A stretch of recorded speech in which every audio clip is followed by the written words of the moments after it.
Hello, everybody, and welcome to the American Academy in Berlin. My name is Christine Wallich, and I'm a trustee of the American Academy. I'm delighted to welcome you this afternoon to the Academy's first online Richard von Weizsäcker lecture. I'd also like to welcome my fellow trustees, Sandy Peterson, our chairman, Nina von Malzahn, Gail Burt, and Gerhard Kasper, as well as several former Academy fellows and alumni. Special welcome to all of you. Under normal circumstances, I'd be here at the Hans Arnhold Center, and you would be enjoying not only the evening's program, but also each other's company and a glass of wine on our terrace afterwards, overlooking Lake Wannsee. The current situation, of course, has changed how we communicate, and this online format is a great opportunity to bring our programs to a wider audience on both sides of the Atlantic. The Richard von Weizsäcker Distinguished Visitorship, established in 2007, honors the former German president and also a co-founder of the American Academy. Von Weizsäcker's strong advocacy of democratic principles, tolerance, and the need for Germany to confront its past, he was often referred to as the conscience of post-war Germany, earned him the highest recognition here and abroad. The Distinguished Visitorship honors this legacy, and we're delighted that Jeff Sachs accepted our invitation to speak today. Jeff Sachs, in truth, needs no introduction. He's a world-renowned economist, university professor, and director of the Center for Sustainable Development at Columbia University. An innovative thinker, Jeff's pioneering work has targeted some of the most complex challenges of our times, including climate change, control of HIV, malaria, and other infectious diseases, the transition from socialism to a market economy in Eastern Europe, Yugoslavia, former Soviet Union, an area in which we first worked together, the problem of developing country debt, and ending extreme poverty, to name just a few. Jeffrey has advised 3 UN Secretaries General and countless governments across the globe. He currently also directs the UN Sustainable Development Solutions Network. Jeff is also a prolific author with 3 New York Times bestsellers to his name. His most recent book, The Ages of Globalization, Geography, Technology and Institutions, published just last month, traces the history of globalization over the past 70,000 years, from when humans first left mankind's cradle in East Africa through the age of travel and discovery to today's digital age of cloud computing. Throughout, Jeff challenges us to think what we need to do to make our rapidly changing world fairer, more prosperous, and more sustainable. Before handing over to Jeff, let me quickly flag some Zoom-specific features of our session. We expect our event to last about an hour and a half until 6:30 Berlin, Central European time, and 1:30 East Coast time. Audience questions can be submitted online anytime during Jeff's talk by typing in the Q&A area at the bottom of the Zoom screen. My colleague, Dr. Berit Ebert, our head of programs, will gather the questions as they come in, collate them, and we'll do our best to ensure as many as possible are shared with Jeff in the Q&A session. For technical reasons, we won't be using Zoom's raise your hand feature, nor the call-in option. And finally, owing to data protection, questioners and participants' names can't be disclosed. So Jeff, wonderful to see you, and thank you for being here with us today. We're very eager to have your thoughts on global cooperation, new multilateralism, and Europe's role in building the new international system. The screen is yours. Thank you very much, Christine, and it is wonderful to see you. The plan had been to see you and the American Academy, the wonderful American Academy, in person this June. That was our fond hope after our wonderful visit when our son and daughter-in-law were fellows of the Academy, and we got to enjoy the remarkable ambiance and intellectual life of the Academy for a week, and so desired to come back soon. We're going to do that.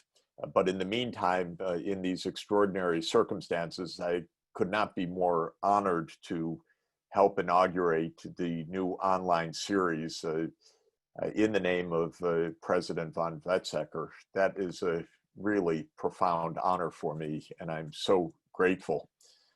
And these are extraordinary times to think together about what to do, and Germany plays a huge role in the choices ahead. And so for me, it's a really especially important opportunity to share my thoughts with you and to offer my perspective of the way forward in this terribly complicated moment. We have not seen a disruption like this since the Second World War. In fact, we've not seen an economic disruption of this magnitude since the Great Depression.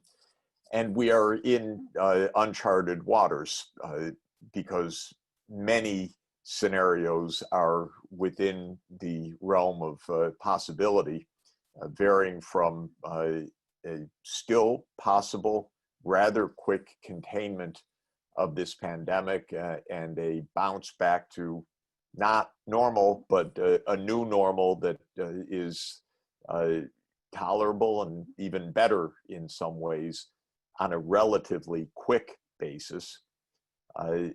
And yet it's also realistic to imagine that this crisis is going to deepen. Because if we look at the dynamics of the epidemic itself in recent weeks, we have to be fairly alarmed at what we're seeing right now.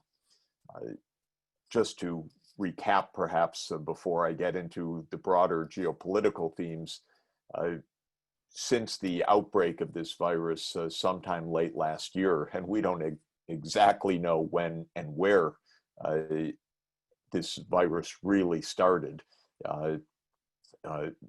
because we're even finding evidence for the virus spreading in Europe at the end of 2019, much earlier than was supposed. From the initial observed outbreak in Wuhan and the quick spread through other provinces of China, we know that the epidemic arrived early in Europe and in the United States and in some parts of East Asia, basically places connected with China by air travel. And from then, the world has taken a very disparate and widely varying set of trajectories. In Europe and in the Americas, the epidemic really got out of hand, especially in Western Europe and in the United States. And from the United States now to Latin America, we've had a raging epidemic. And the evidence is that throughout the Americas, at least, this is not under control. We have not contained or suppressed the first wave of the epidemic, and all signs in the United States are a new surge of cases as the opening of the economy has taken place, because there's been gravely insufficient work during recent weeks in introducing basic public health standards. So we have an ongoing pandemic, but the rest of the world, which received the epidemic several weeks after Europe and the US, has been battling to keep it suppressed. I would say that what we're seeing right now is that those efforts have not been completely in vain by any means, but they are also teetering on the edge of real breakouts of the epidemic in several parts of Africa and in several parts of Asia. So we see the transmission rates rising in clusters in major populous areas of Africa. We see in Pakistan, in India, in Indonesia, huge populous countries, evidence that while the epidemic was suppressed for several weeks, the suppression is very, very difficult to sustain. The lockdowns have been lifted essentially in those countries because poor people cannot survive in lockdown for very long. And with the easing of the travel restrictions and the restrictions on daily life, the virus does seem to be spreading in epidemic fashion again. Well, all of this is to say that in that scenario between quick suppression and recovery versus prolonged crisis, I think given all the uncertainties, one has to put a lot of possibility that we're going to be in this for quite a long time. Of course, there is continuing hope and some reason for hope that a vaccine will come along much faster than has traditionally been the case with vaccines requiring many, many years for development. But once again, as with the suppression of the epidemic through public health means, the prospects for a vaccine also have a very wide probability distribution. There is some chance, though I would regard it as relatively remote, that we could have a mass vaccine in implementation starting early in 2021.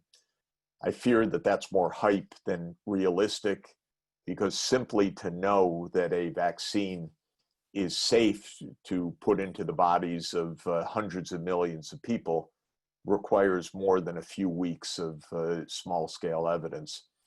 And so unless things are rushed very, very dangerously, it's going to take quite a while, I think, to prove the efficacy and the safety of a vaccine candidate.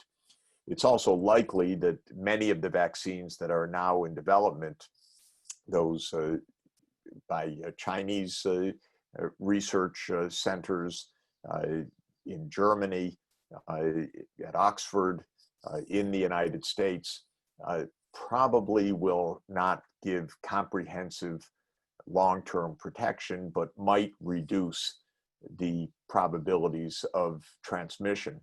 And we have very little idea to date about how much they'll protect older people, who, after all, are the main vulnerable group of this epidemic, and yet have not been among the early phase 1 and phase 2 populations in large numbers. And so we just don't know about the vaccines, but the history of vaccine development is that it takes time, that animal models are not the same as human beings, that early results are not the same as later results, and that there is much to learn, much to fiddle with empirically, much to experiment. And so I don't think we can count, certainly cannot count on a vaccine saving the day in some magical way early on. We can hope, we can push for it, we can support it, but we can't count on it. Given all of that, we are in a very difficult and tumultuous time. Now, adding to that is the odd fact and a very disturbing fact from my obvious personal point of view, that the United States is so incoherent in its politics, in its management, in its leadership right now, that a country that is of crucial importance for global solutions is not only solving the not solving the problems at home, but is also not providing global direction and support. Quite the contrary, the US extraordinarily has withdrawn funding from the World Health Organization at the height of the pandemic. We have come to expect anything of Donald Trump, almost mind-bogglingly anything. And this is one that boggles the mind more than just about anything else one can imagine. But Trump is a dangerous populist. He is an erratic individual. The Greeks had a good name for such a personality. They called it akratia, the loss of self-control or the lack of self-control. Trump is impulsive and narrow-minded and extremely unhelpful. Therefore, we have no federal response within our own country, and we have no coherent US role internationally. And Trump, unfortunately, has, if I could use the term, inspired other populist nationalists in other countries, notably Bolsonaro in Brazil and Andres Manuel Lopez Obrador, AMLO, president of Mexico, two very large countries without any coherent, sustained policies to contain the pandemic. So we find ourselves with a very difficult virus and a very, very difficult political circumstance leading to conditions that are unprecedented in the world. Christine was kind enough to mention that I've recently published a book on globalization, the Ages of Globalization, which I wrote, of course, before this epidemic broke out. But the theme of the book, in part, was that we have also, in the midst of all of this, entered a new age of globalization that under any circumstance was making our lives complex, disrupting normal patterns of economics, diplomacy, geopolitics, national security. And so the pandemic comes on top of tectonic shifts in the international scene that were already underway, and in many ways exacerbate those shifts or amplify the effects of those shifts. I identified three fundamental aspects of this changing global scene, these underlying plate tectonics of the world system, if you will, one of which was the technological change to the digital age, something that has been with us for decades, that has accelerated dramatically within the most recent decade, and which has thrown us headlong into the digital world in recent weeks. Our lives have been upended by the pandemic, but they have been transformed also by the fact that most of us online are living and working online now. And we've, I'd say almost seamlessly, in the scheme of things, moved to an online work program for our offices, our networks, our institutions, our research programs, and so forth. And I have been sheltered together with three of my granddaughters who have moved seamlessly to online public education within a matter of days in New York City. And so our 7-year-old, 5-year-old, and 3-year-old have their headphones on. They are staring at their screens and they are having class by Zoom. Well, this is in fact a profoundly transformative change for the world that raises deep questions that have been asked well before the pandemic. Will these technologies be conducive to accelerated development? Will they enable access to health and education and government services and payments and finance? Or will they exacerbate already growing inequalities? You can tell the story both ways. Maybe we'll come back to that in the discussion. But the changes that are being wrought by artificial intelligence and the digital economy are one of the three absolutely profound changes of this new age of globalization. The second is geopolitical, because while we in the United States still have the legacy of belief of the US as the sole superpower, or this being the American century, as America proclaimed itself in 1941. The fact of the matter is we are past US leadership.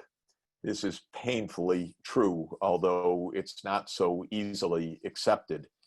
And it's not really accepted yet in a lot of the rituals of NATO.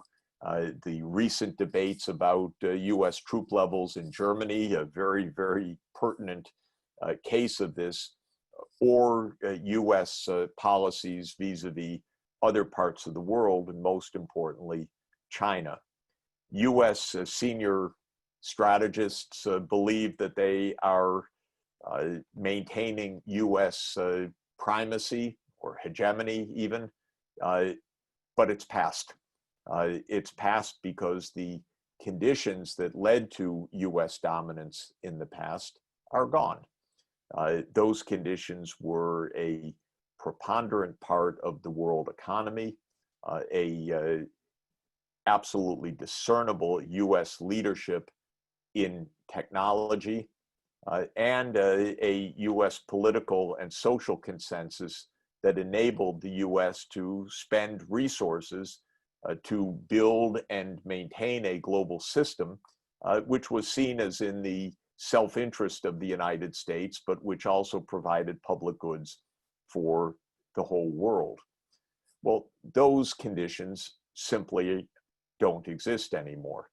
The US at the end of World War II stood at perhaps 30% of world output with its 4% of world population. But even more so, it dominated the next generation technologies, soon to be augmented by the US invented transistor. So the US had a profound lead organizationally, industrially, militarily, economically, that made it clearly the world leader, even as it faced competition and a nuclear arms race with the Soviet Union. But now the US is perhaps at about 15% of world output, still significant, but hardly dominant.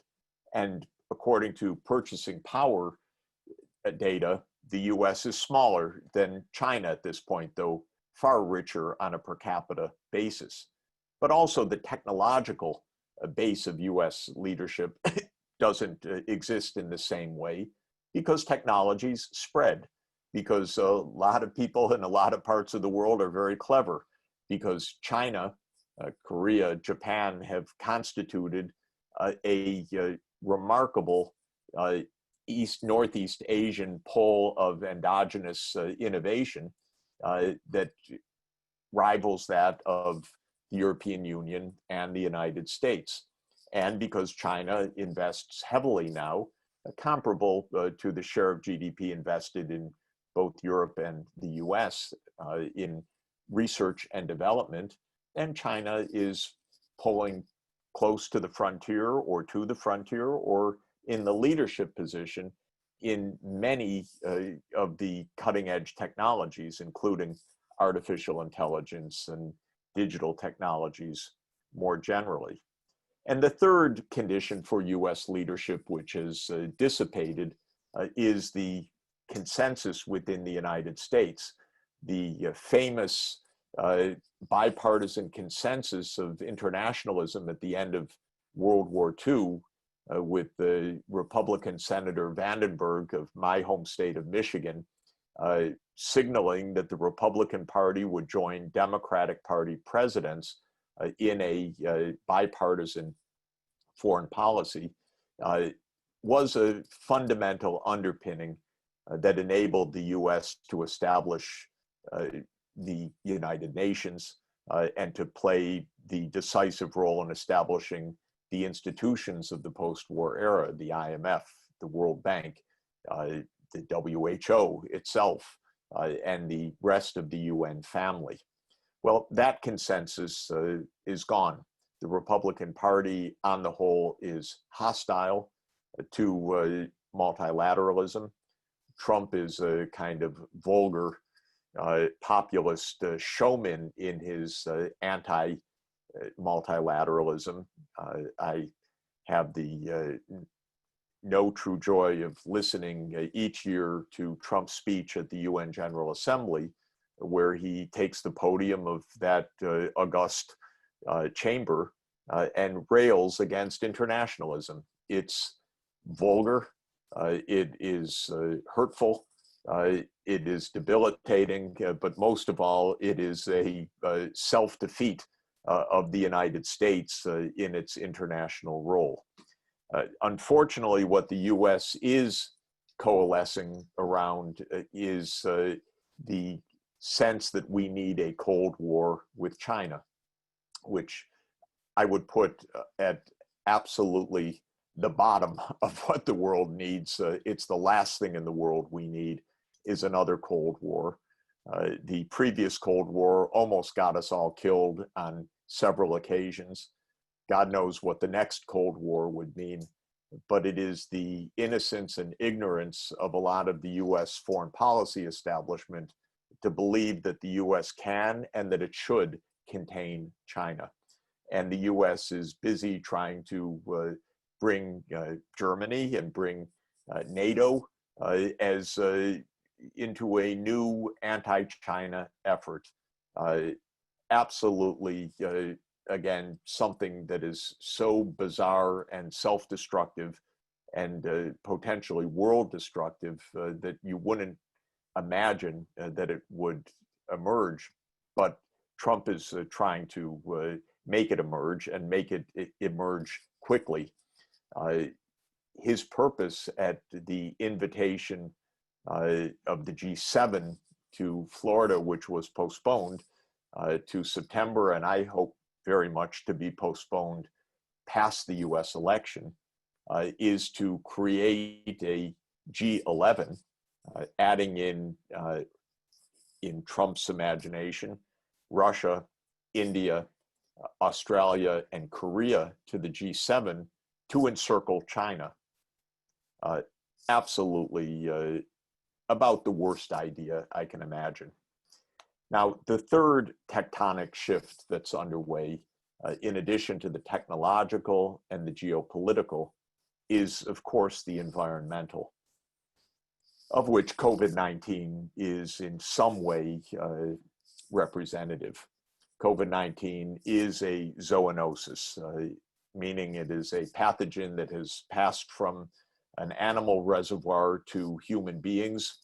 We don't know exactly how and when, but there's big reason to suppose that COVID-19 was originally a bat virus in the bat reservoirs of Southwest China, from which emerged the Sars coronavirus as well in 2003. And that from that bat reservoir, it passed either directly in some mutated form into humans, or it passed into a mammalian intermediate host. A pangolin or others have been suggested. And this kind of zoonotic event is a reflection of the way that humanity pushes into new habitats, because it is our environmental crisis and reality that humans continue to disturb and to destroy natural habitats en masse. And one of the facts that emerges from that is zoonotic transmissions. This is not the only one recently, of course. SARS, as I mentioned, in 2003, and the Middle East Respiratory Syndrome are two coronavirus zoonotic events in recent times.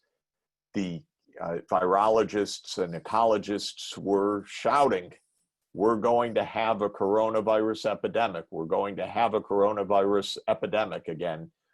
And yet the politicians hardly took notice of this. And Trump in his inimitable way, weakened our surveillance systems significantly in the years just preceding the most recent zoonotic event. Well, these pandemics are only one of several kinds of environmental crises that we are facing in an intensified manner. There are three mega environmental crises that I would underscore as part of our new age, the age of the Anthropocene. They are the mass destruction of habitat, to which I've already referred, the mass pollution of the planet, including air and water pollution, soil pollution, and I can mention that the air pollution is pretty clearly a cofactor in COVID-19 deaths because it creates so much lung disease, chronic obstructive pulmonary disorder, and other cardiovascular and pulmonary diseases that it sets up populations for high infection fatality rates to COVID. And the third of these environmental crises is, of course, human-induced climate change. And this week in Siberia, we are witnessing 40-degree C temperatures in the Arctic. Unprecedented, never before measured at this level. Yet another warning sign to those who care to look at them, that we are upending the planet through the careless nature of our technologies, especially fossil fuel use, and through the mere scale of 7.8 billion people producing at an average of about $12,000 output per capita for a combined purchasing power adjusted annual output now of about $150 trillion per year. Lower this year, but surely higher in the years to come. So this is our scene. It's extraordinary. It is a scene of multiple tectonic shifts, all dramatically exacerbated by a pandemic at a time of no effective global leadership.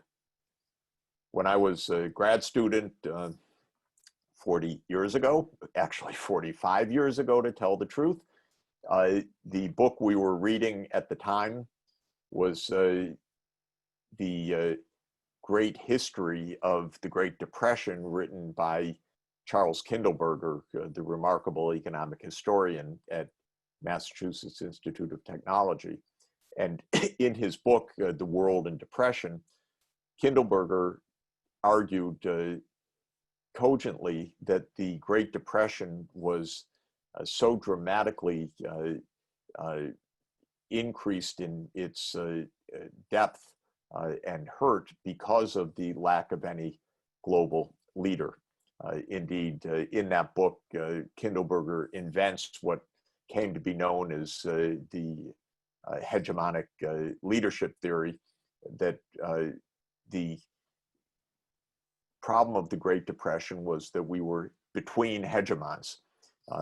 The UK had been so battered and weakened by World War I that it no longer led, and the United States, though then already the dominant world economy, was not a political leader, and indeed, despite Woodrow Wilson's pleas, had decided not to join the League of Nations.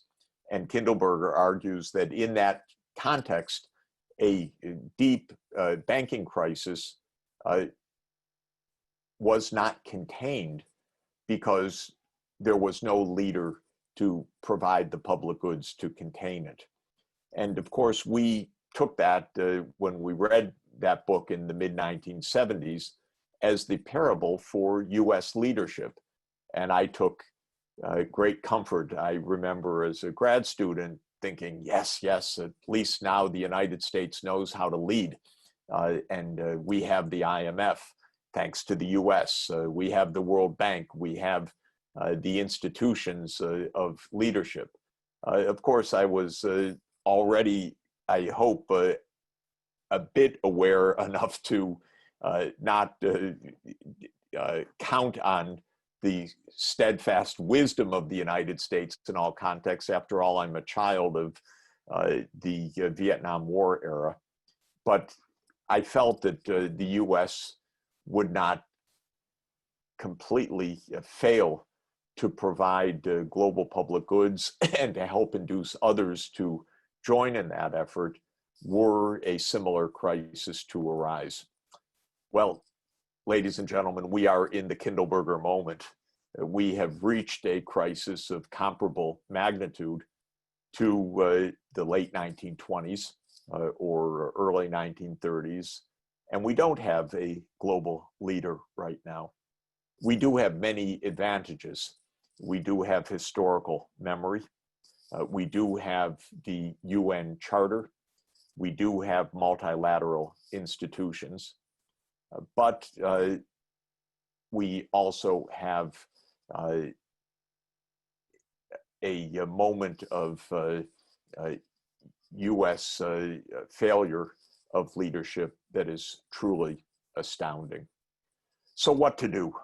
What to do in a context of these multiple strains and the fragility, I would say, of the international order that we depend on. And I trust and suppose that most of us, or almost all, perhaps all of us online, believe in. What I recommend in schematic terms is the following. First, the UN really was and is an excellent idea. It is an institution we should be supporting. It is in its 75th year this year. This is the anniversary. Actually, I have to check the date. I think it's tomorrow is the literal 75th anniversary of the signing of the UN Charter in San Francisco. Maybe today, but I think it is tomorrow. And so this is a moment to reinforce the commitment to multilateralism. It's obviously shocking that the United States not only has pulled out of WHO funding, but has pulled out of the Paris Climate Agreement, which is under the framework of the UN Framework Convention on Climate Change. The US has withdrawn from UNESCO. The US has withdrawn from the Human Rights Council. The US actually threatened in an absolutely vulgar way the International Criminal Court in recent weeks. So we're in a very difficult circumstance to protect and preserve and keep effective this multilateralism under the UN Charter, but we need to do that. How can we move forward to do that? My view is, well, actually, first I should say, before losing all hope, I'm looking to November in the United States. Obviously, this is our chance at a renewal of democratic principles within our own country and some sanity at the international level. Trump is down in the opinion polls, and Vice President Biden has a good chance to defeat Trump this fall, but we're a long way from the November elections, and perhaps a lot of instability and uncertainty ahead, so no one can count on that outcome. But I feel that I will do whatever I can to help promote that outcome. If Trump wins re-election, I have to say the dangers for this world are absolutely profound. Please don't underestimate that. This is not a matter of partisanship. This is a matter of reflection on really the psychopathy of this individual. He is dangerous, and he, in 3.5 years, has brought the US to near ruin. God knows what would happen after a re-election. He respects no constitutional bounds at all, and no rule of law bounds at all. He is held in check by our institutions to some extent, but I'm sure, as you've noticed, we have the word emergency written all over our legislation. And so every time Trump wants to do something, he makes an executive decree and declares it an emergency, whether it's to put a tariff on German automobiles or on French wines or on any other whim that comes to his mind. And the courts, to some extent, restrain him, but he just received his 200th lifetime judicial confirmation in a confirmation yesterday. It's frightening what's happening and how close to the edge our democratic institutions are right now. But we're aiming, I hope, to defeat Trump in the fall. That won't settle issues for the world because the US is divided, it's weakened, it's weak because we have so many intense internal challenges to face, but at least there would be a measure of rationality again. I do also have to report, though, that the Democrats, like the Republicans, have joined in this anti-China mania. I do regard it as a mania of people who don't know what they're doing. Perhaps, as I visited China almost twice a year, well, I wouldn't say almost twice a year, I'd say at least twice a year for the last quarter century, and have many, many day-by-day working colleagues in China. I regard the anti-China sentiments as extraordinarily naive US exceptionalist thinking, not as based on the realities of geopolitics or what China does or doesn't represent in the world. Well, returning to protecting our multilateralism, I do put the great hope and stock in the ability of the major world regions to coalesce among themselves and to cooperate between regions of the world. What do I mean by this? Well, starting with Europe, it is essential for world peace and governance and for solving problems like rising inequalities and environmental destruction that Europe be a strong and unified union that can help lead global solutions. I don't have to rehearse for us all of the challenges in that way, but I do very much admire what President von der Leyen is trying to accomplish right now. COVID at the start was a real source of stepping backward from unions, since almost immediately countries reverted to remarkably national level policies in this pandemic, even closing borders that had not been closed for decades. But it is time for Europe, around a strong recovery, to gain strength and unity. And the proposal of Chancellor Merkel and President Macron for, and now picked up by the Commission, for a 750 billion euro recovery fund is an excellent way to start. And using that fund to begin to implement the European Green Deal is a superb way to unite the Union in investment-led recovery to create a strong and sustainable European Union. So that is the kind of regional cooperation that can provide a template for cooperation in all parts of the world. I look to Europe to help knit together a world of strong regions that cooperate with each other under a UN charter, respecting the terms of the UN charter, but really helping to promote regional integration and interregional cooperation. I emphasize the region because most of the public goods that we need to address the environmental crises or the crises of social inclusion are beyond the national scale. They are not at the global scale per se, but systems of watershed management, of renewable energy, of zero carbon power, of industrial supply chains that are respecting a circular economy, industrial ecology, operate at the transnational or regional level. So it makes sense to have a European Green Deal. It makes sense to have an African Green Deal.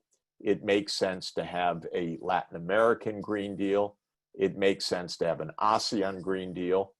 And in the Northeast Asian context, I look forward to closer cooperation, not division, between China, Japan, Korea, three remarkably innovative societies and effective societies, which I hope end the us versus them divisions that the US is trying to stoke right now, but rather constitute a regional entity that would become part of a broader Asia-Pacific entity like the new Regional Comprehensive Economic Partnership, or RCEP, which in trade agreement brings together 15 countries, the 10 of ASEAN, plus Japan, Korea, China, Australia, and New Zealand. That's a good grouping. That is a group that should cooperate together, and that is a great counterpart with the European Union for diplomacy and for structuring a green recovery along the lines of the Sustainable Development Goals and the Paris Climate Agreement. So to conclude, I very much hope for, I think the world depends on European leadership right now, and a Europe that stands clearly and distinctly from the populist nationalism of Donald Trump, or his attempts to divide the world again in a new way in an anti-China coalition. Europe should say, no, we cooperate amongst our 27, and we cooperate with other regions of the world. We don't want and we don't need a Cold War. It's absolutely inimical to the hopes for solving our great problems, starting with the pandemic, but with sustainable development more generally. And that's what I hope that we can now discuss as we delve more deeply into these pertinent issues. Christine, thank you very much. I hope that was a helpful start for us, and I look forward to the questions and the discussion. Fantastic. Thank you, Jeff. You've given us a very rich and rewarding overview of the situation and a great deal to focus on. I thought I'd kick off with one question and then turn to questions from the audience. We've got quite a few questions that have come in. You talked about the great tectonic plate shifts, the environment, the technology, the economic, and the political and social earthquakes that these shifts are causing. You were positive about the post-war institutions, the UN family, the multilateral family that was created by Keynes and others in the post-war environment, NATO. Also the newer alliances, Gavi, and to deal with drugs. But do you see the need for new institutions or reforms to these existing institutions to make them more effective and more fit for purpose, so to say, for the challenges we're currently facing and will face going forward? I think, Christine, the fundamental problem is that all of these institutions were based implicitly or explicitly on a strong US hand in them. After all, as you know very well, as a great leader of one of them, the World Bank, it's not a coincidence that the World Bank is at 18th in Pennsylvania. The IMF is at 19th in Pennsylvania, and I'll remind everybody that 17th in Pennsylvania is the Executive Office of the President, and 16th is the White House, and 15th is the Treasury. So you go from the Treasury to the IMF in about a 5-minute walk. And that was the power structure that underpinned these institutions for decades. It's no longer satisfactory.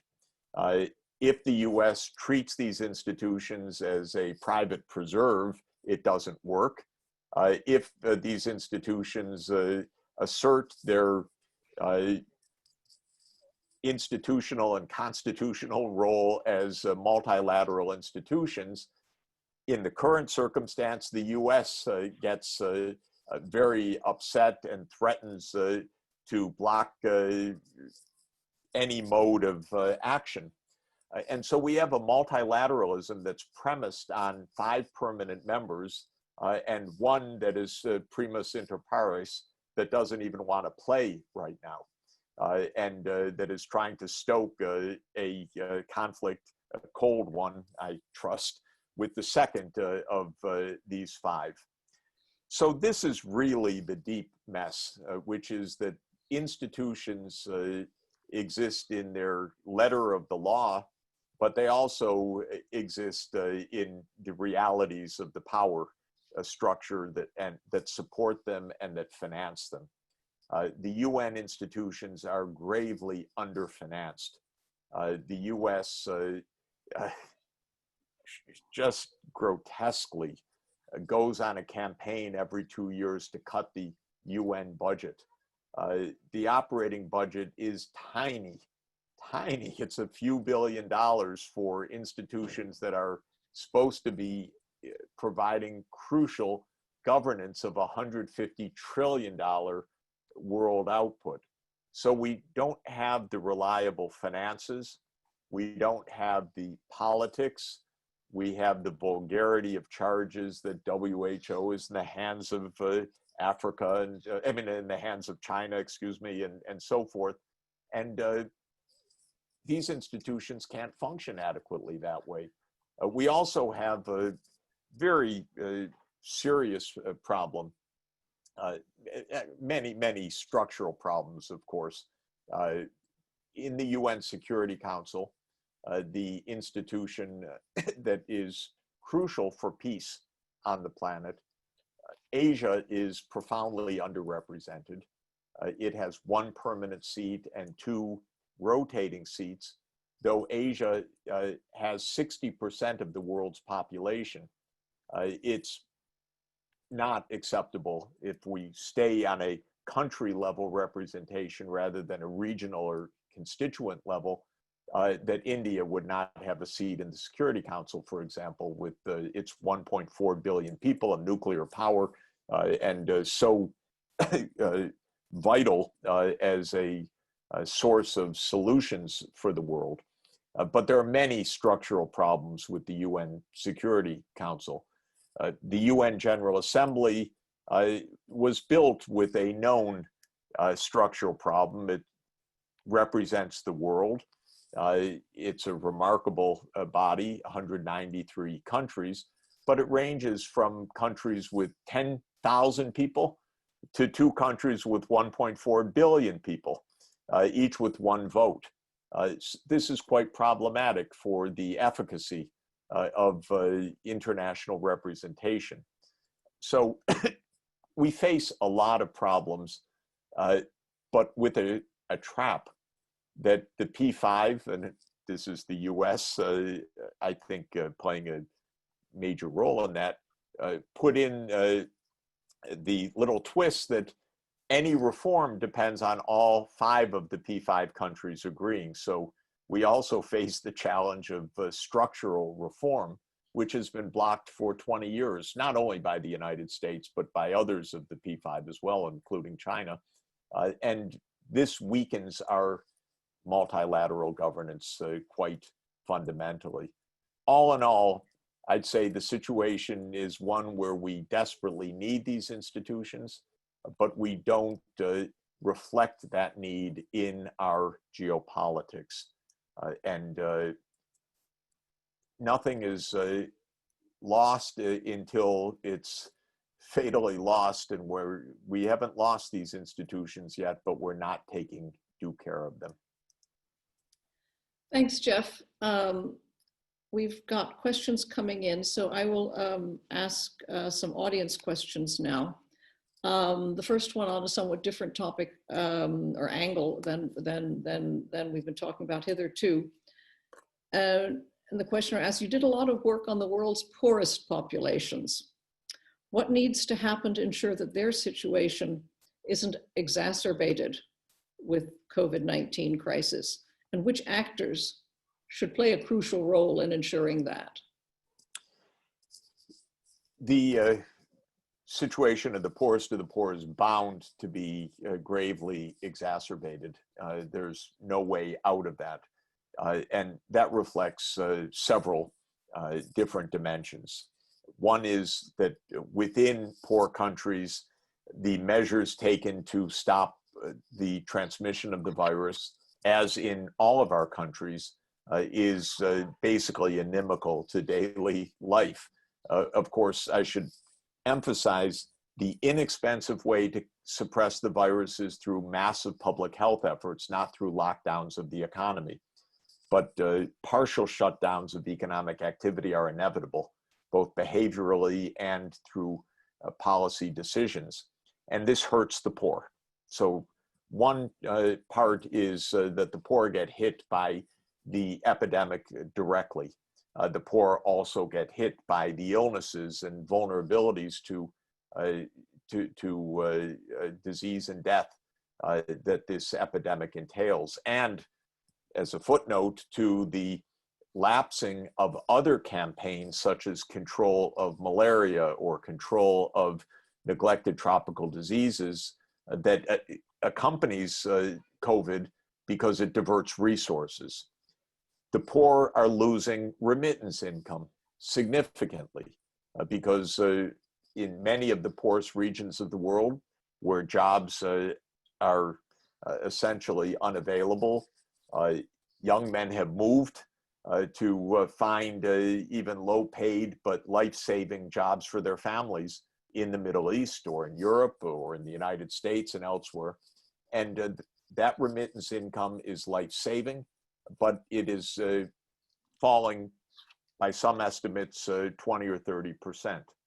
The terms of trade of poor countries is hard hit in many cases, not all, but in many, many cases.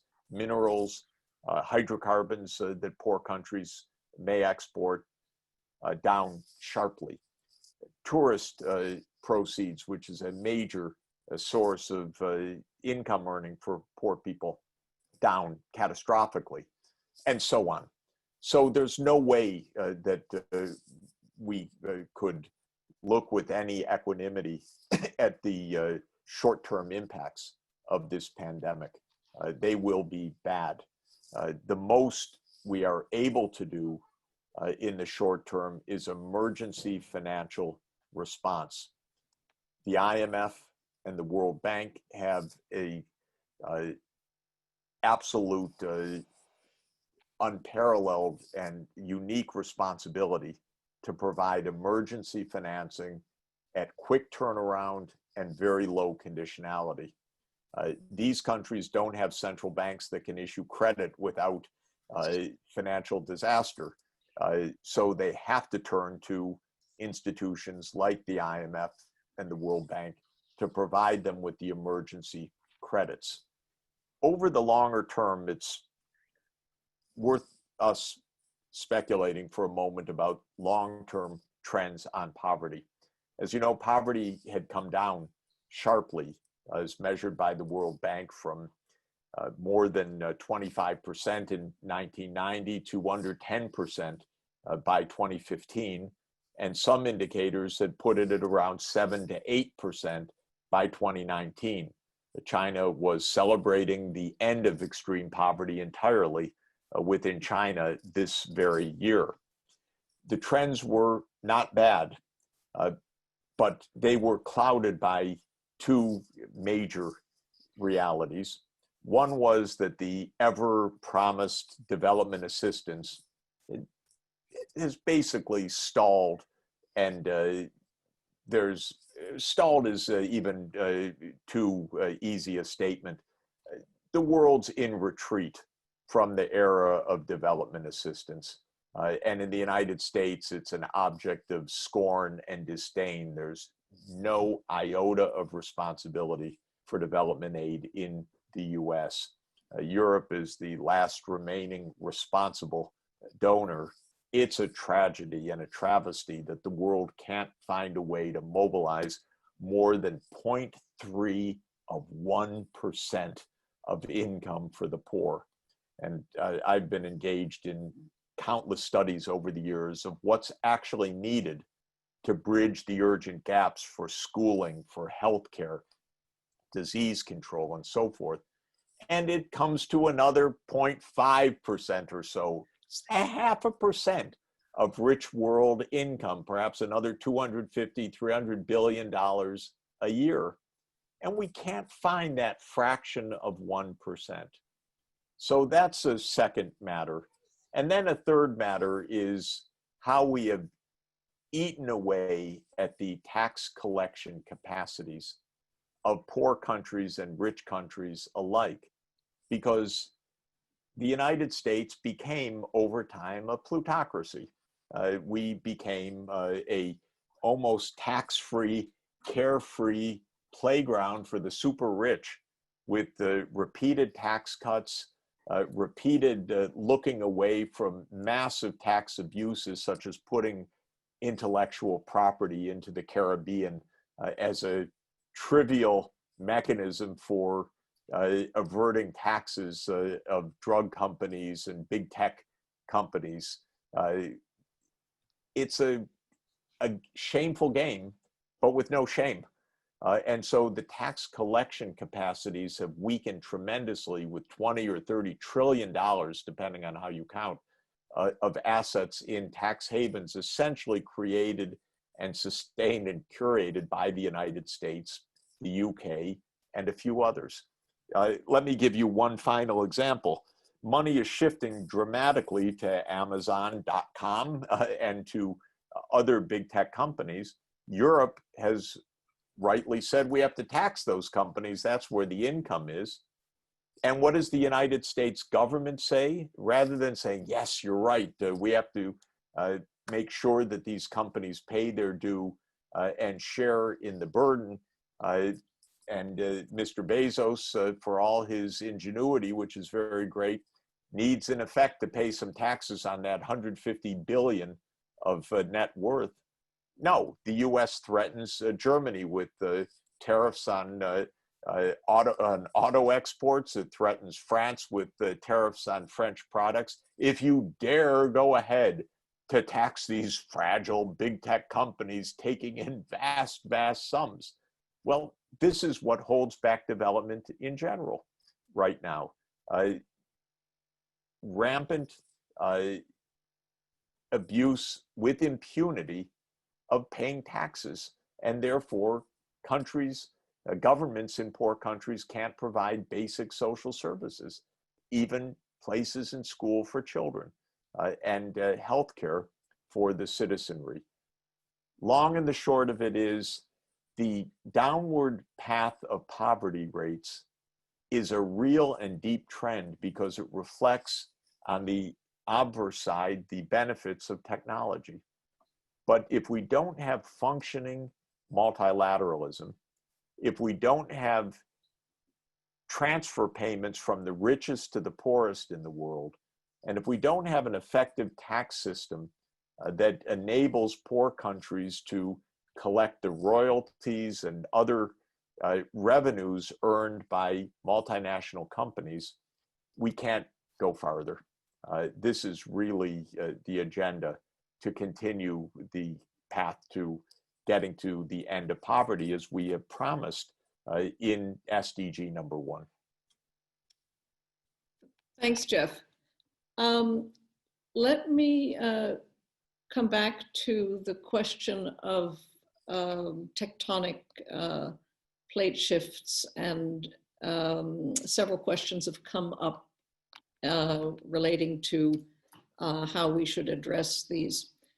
And one question asks, you've emphasized institutions and governments a lot in the solution to the challenges we face, but you've been silent thus far on civil society. What's the role, in your view, of civil society in addressing the tectonic shifts that you speak of? The more the better of cross-national linkages. I think that one of the reasons that I imagine at least most of us find the idea of international cooperation so natural is that we live it day by day.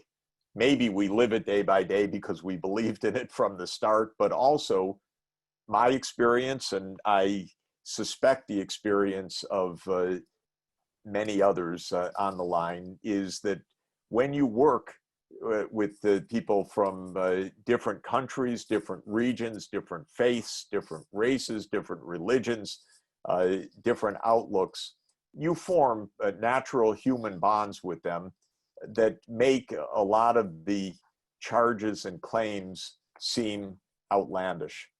For me, as I've said many times, I don't regard China as an enemy or as an evil power or as a threat to the world. Let me just elaborate on that for a moment. The United States, unfortunately, has been the cause of many wars in the last 50 years and many in the last 20 years. China, one military intervention in Vietnam, one military base abroad in another country, a small naval base in Djibouti, while the US has about 800 military bases around the world, and so on. But on a personal level,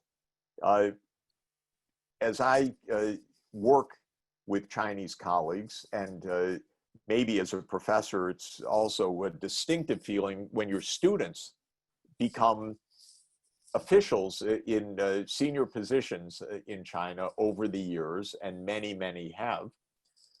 You just can't view this as somehow this struggle to the end of civilization. You remember those nice young people as they were nice young students. You've been in touch with them and worked with them over the years, and they are trying to find solutions to the same problems that we're trying to solve.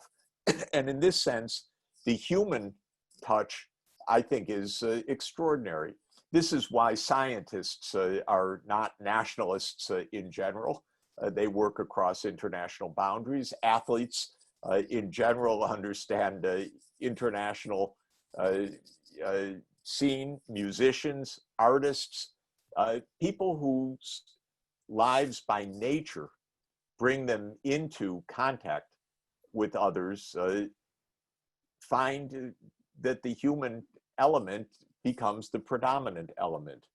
A lot of the bigotry and racism and hate that I see in the United States vis-a-vis migrants or vis-a-vis China these days is by people who've never stepped foot in China, but they know everything about it, that it is evil, that it is warmongering, that it is a horrible dictatorship that's going to do X, Y, and Z. And in this sense, I think civil society plays its greatest role in being civil and in being interconnected. And so any ways you can think to promote that, I would subscribe to. What I'm doing in my part is leading a network of universities around the world to work together on the Sustainable Development Goals, the Sustainable Development Solutions Network, or SDSN we call it. There is a very wonderful and strong chapter in Germany of SDSN, and chapters throughout Europe, but also chapters in China, in Japan and Korea and India and so forth.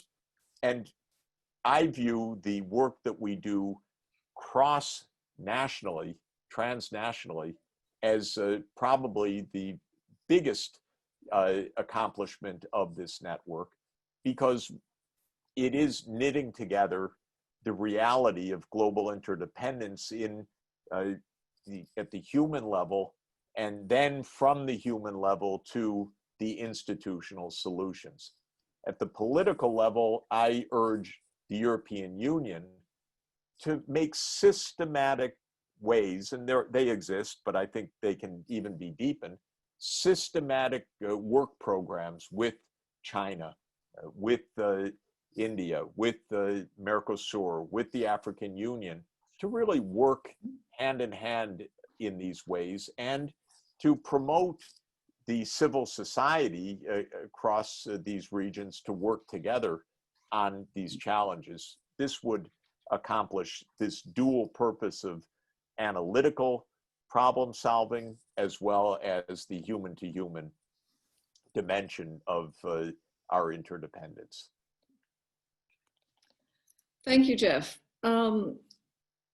It'll be no surprise to you that we've got almost a dozen questions on China. Good. Coming from very similar angles.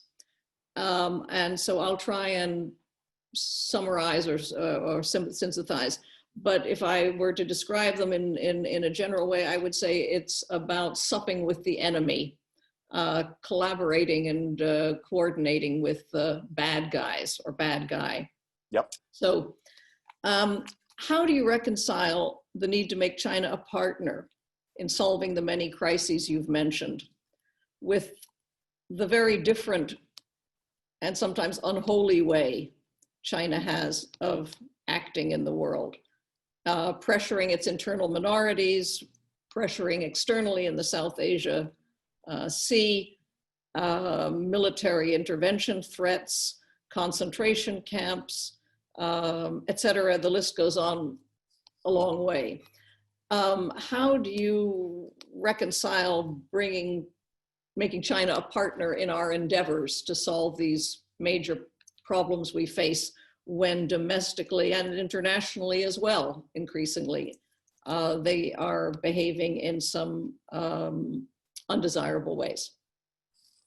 Yeah, thanks a lot. First, I subscribe to Jesus's foreign policy advice, which is, why do you note the mote in the other's eye rather than the beam in your own eye? So to my mind, the starting point for all good statecraft and international policy is to be able to see the perspective from the other side as well as from your side. So for everything that was mentioned, I can mention more, and I unfortunately feel worse in the US context. The US has started the Iraq War. The US has absolutely destroyed, in a premeditated way, sad to say, it's a long story, Afghanistan. The US was the leading edge of the Syrian civil war. The US, UK, and France were the leading edge of the disaster in Libya. The US is bringing to hunger and starvation the people of Venezuela through unilateral and I think illegal sanctions.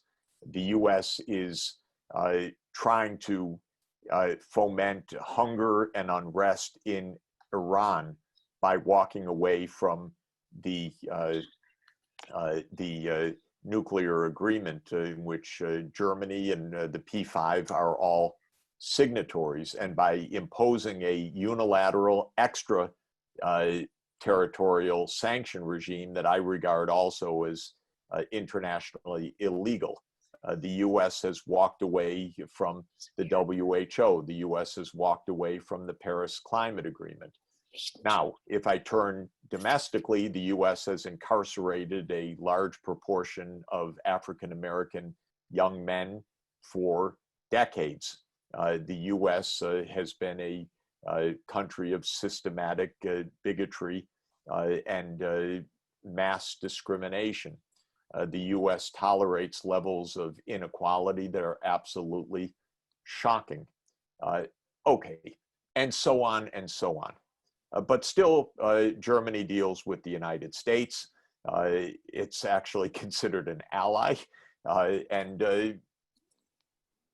You know, I think if you put the list of what China is doing together, there's every grounds, not necessarily to call China an ally, but to call China a counterpart to be work together with to solve problems constructively.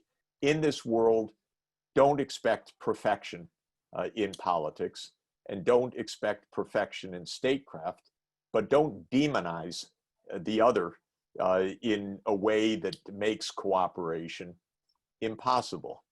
Now, what about China's dictatorship and communist, one-party communist rule and so forth? Well, the fact of the matter is China has been a centralized administrative state since 221 BC, with some short interludes that generally were chaotic. This has formed China's deep vision of politics and of society for 2,000 years, a lot older than our country's. By and large, Chinese statecraft over 2,000 years has been remarkably successful, preventing wars compared to a European continent that was nothing but war for 1,000 years. But it is a centralized administrative state.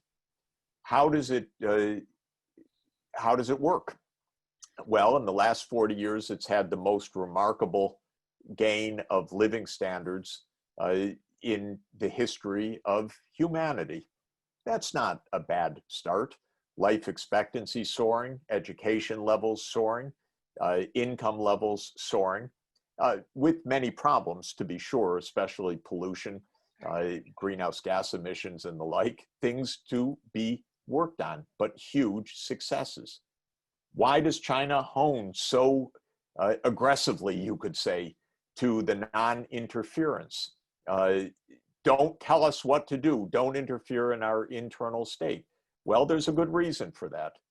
Because in 1839, the British Empire went to war with China for the right to peddle opium to the Chinese elite. It did it not just once, it did it twice. And it went and burned down the Summer Palace and created mass upheaval in China that was followed by the Taiping revolt that led to 20 million lives perhaps lost in internal unrest. And then the West imposed extraterritoriality. At the end of the 19th century, every imperial power of Europe got involved to try to take apart China. And then at the end of World War I, in the Versailles Treaty, China's prerogatives were not respected, but imperial prerogatives were respected. And that was one of the elements that gave rise to internal instability in China, and then a brutal invasion by Japan. Okay, it was a hell of a bad century, one has to say. And China was one of the poorest, weakest countries at the launch of the People's Republic of China in 1949. And it had been brutalized by the imperial powers in Asia and in Europe. And it said in its ethos and in its organization and so forth that it would use the administrative centralized state for recovery. Chinese people have benefited enormously from the last 40 years of development. They've shown great creativity. They've worked very hard. They've saved a great deal. They have built a modern and successful society. They have become a highly innovative society. And as I say, while the US has 800 military bases around the world and has started countless wars and overthrown countless governments, China has done nothing of the sort. So all of that is to say, let's talk with China. Let's work together with China. Let's deal with China. Let's be cooperative with China. And let's not view China as somehow the evil power that is so far beyond the ken that it can't measure up to our incredible standards of beneficence and do-goodism. It just is not the reality. Thanks, Jeff. A question focused this time on the United States. You've talked about the many sources of destabilization in the world, but what about the United States? What would be the fastest practical way to get an effective safety net built and financed in the US? We need to quickly reduce the fear factor that's driving populism in our country and blocking so many needed reforms. Hi, sweetheart. I'm on the phone. So I'll, not right now, sweets. I don't know. Thank you. My granddaughter. Nice to meet her. Yes, we're having fun sheltering together. One of the three wonderful granddaughters. Well, the quickest route is to defeat Donald Trump in November. We're in politics. We're in a political struggle. Part of it is the specifics of our politics right now. As I say, it is sadly true and not a partisan statement that we have the most autocratic and mentally disordered president we've ever had in our history, and he's a danger to everybody. But assuming a new Congress and a new president next year, well, assuming one that has a workable possibility of reform, the United States is a drastically undertaxed country that thereby provides only the flimsiest of social safety net support. Europe in general collects about 45% of GDP in taxes. The United States, even before this disaster, was collecting about 30 to 31% of GDP. So from a European perspective, imagine trying to lop off 1/3 of the entire budget and still remain decent and civilized. The fact of the matter is it can't be done. You end up leaving behind vast swaths of the population. So we, and unfortunately, since Ronald Reagan became president in January 1981, both parties, for political reasons and for political contributions, campaign contributions, have taken the line of tax cuts. And so we have remained chronically underfinanced and therefore under provisioning of public goods. And this is the reason why the US has extraordinarily high inequality.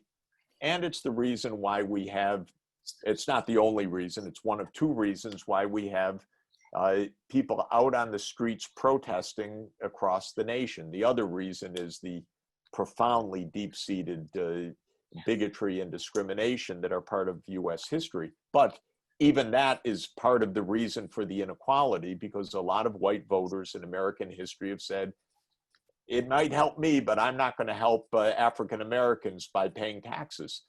And so we have a persistent challenge that our ethnic divisions also have conduced to the lack of effective social democratic institutions in our country. This is a deep part of America, but we did have 30 years, I'd say 40 years, let's say, I'll put it 35 years roughly, from 1933 to 1968, where we did a lot better. That was the New Deal, and then the unity of the country in World War II, and then a kind of consensus on a soft social democratic ethos from Eisenhower through Kennedy and Johnson. But that basically dissipated with Nixon, and then with the economic and political history that followed that. We need to recapture that kind of social democratic ethos so that we pay taxes, collect them from the rich, and help people to have access to basic needs. Thanks, Jeff. I think we have time for one more question, and we have questions actually on several other regions you haven't talked about yet, or only briefly. One of them is about Russia, and how does this Russia fit into solutions going forward, and where does Africa fit in all of this? Can you speak a little bit about Africa and Russia? Let me say a quick word about Russia. As advisor to Yeltsin in 1993, and before that advisor to President Gorbachev for a brief time in 1991 and 92, I was and remain a great subscriber to Gorbachev's vision of a common European home and a common economic space that stretches from Rotterdam to Vladivostok. I really believe in that. I believe in a united Eurasia, basically, that united in purpose and in cooperation, and want so much to see Russia as part of that. I believe that the US and Europe dropped the ball on that, starting in 1992, after the end of the Soviet Union. We should have done a lot more to help the early reforms than we did. And we should have dismantled NATO, not extended NATO after 1991.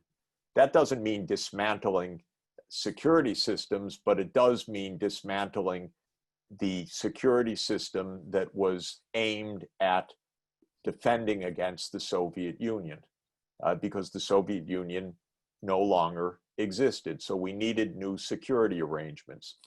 In fact, both the United States and the Eastern European countries wanted NATO, and they wanted NATO to move, to expand, to reach the Balkans, to reach the Black Sea, to reach effectively to Russia's border. The gravest mistake that we made in this, in my opinion, was in 2008, when George W. Bush invited Ukraine and Georgia to become members of NATO. That was to say, okay, NATO will now surround Russia. Well, again, in my philosophy, think of it from the other side. That doesn't look so good. It's tantamount to Trump's idea of the G11 surrounding China. Well, my interpretation is that it led to two wars, the 2014 Crimean War and the Georgian War. And I could elaborate, but we don't have time. But in any event, dreadful. We are not at war with Russia, and we should not be at war with Russia. Russia needs a new economy, by the way, because it is a petrostate, and petrostate's not going to make it in the post-carbon world. Russia's got lots of very, very bright people and talented engineers. And I always envisioned German enterprise and Russian enterprise working together to create a very robust industrial, cutting edge technology economy. But now we're living in a world of sanctions, division, and so on, which we need really to find a way to dismantle, basically. Not naively, and I don't congratulate or condone the grab of Crimea, but again, I look at the beam in our own eye of inviting Ukraine to NATO, which is just a terrible idea in general, because we should respect security interests mutually so that we don't get into cold wars and arms races and hot conflicts. So long and the short of it is, I would like to see the EU, the CIS, China, all thinking about Eurasian infrastructure. I would like the European recovery plan to think about building 21st century infrastructure and connecting it with the Belt and Road Initiative in a cooperative way. And Russia spans Europe and Asia, and therefore should play a very positive and constructive role in that approach. With Africa, very briefly, of course, it's the region of the world with the most entrenched poverty. And it is, I believe, therefore, the region that we should be partnering with most intensively to help ensure universal education, universal access to healthcare, and universal access to basic modern energy and connectivity services. This can actually be accomplished in a practical way. The African Union is moving forward effectively on union, on a free trade area of Africa, on a open skies policy for Africa, on an integrated infrastructure, including both broadband or IT and also renewable energy. There's a great deal to cooperate with between the European Union and the African Union that would be mutually hugely beneficial. And one special project that I would like in that partnership is for the European Union and the African Union to work together to guarantee that every African child has a place in school. Very simple, that every African child should finish a secondary education. There are some tens of billions of dollars needed for that. It is so much in Europe's interest that this be done, because it is without question the most important single step for Africa's successful development. It would be something that would be wonderful for generations to come in the meaning of such a partnership and the beneficial results of such a partnership. And so that's the, for me, the most hoped for part of European EU-AU cooperation, is to give a hope and real future for Africa's young people. Thank you, Jeff. We have just literally a minute or less left, but I can't not ask you a question on climate change, because so many have come in. So to be fair to those who asked, I'll just make it open-ended. What would you like to say about climate change? Yes, very good. There, and whose job is it to move us forward? How can we make improvement happen? It's really straightforward, actually. We have to decarbonize the world energy system and energy uses by mid-century. We have to be all renewable or nuclear in some places, but zero carbon energy by mid-century. Our vehicles, and Germany produces the best vehicles in the world, are going to have to be electric vehicles, clearly, without doubt. That's going to be for trucks as well as for light duty vehicles. And this is hugely important for Europe's economy, by the way, that Germany successfully make this transformation. It's not only Germany that depends on it, it's the whole European Union economy that depends on it. But we need all electric transport. We need all electric heating and cooling of buildings. We need a hydrogen add-on for part of heavy industry, with the hydrogen made in a clean, green way, especially through renewable energy. This requires, first, cooperation within Europe to implement the European Green Deal. Second, it requires sitting down with China and negotiating a partnership with the Belt and Road Initiative to ensure that the Belt and Road Initiative is a green initiative. This is the most important point of diplomacy between Europe and China, is to green the BRI. Because if China does that, it's transformative globally. And China should do it for its own good and for the global good and the global need. And then I would like to see, as I mentioned earlier, Europe provide the template of a European Green Deal that would be, in essence, both a model and an inspiration for all other regions of the world. I'm working with ASEAN for an ASEAN Green Deal, with Africa for an African Green Deal, with the South America for a South American Green Deal. But Europe is the role model. It is the exemplar. It is the region farthest ahead and the most capable to do this. But it has, therefore, also tremendous capacity to help shape the global response. But zero by 2050 is the bottom line. Thank you, Jeff. It's a wonderful closing. And thank you for a very, very rich and rewarding discussion on the other topics as well. Thank you also to our online guests for joining us today, and your many thoughtful questions. Were many more than could be asked and answered in this short time available, but sparked a very, very good discussion, which I hope you enjoyed as much as I did. I hope to see you all again in person at some point, or in the nearer time, perhaps again online. Thanks, and good afternoon to those in the East Coast, and good evening to those in Europe. All the best to you, Jeff, and thank you again for being with us. Thank you so much. Great to be with you. Thanks, everybody.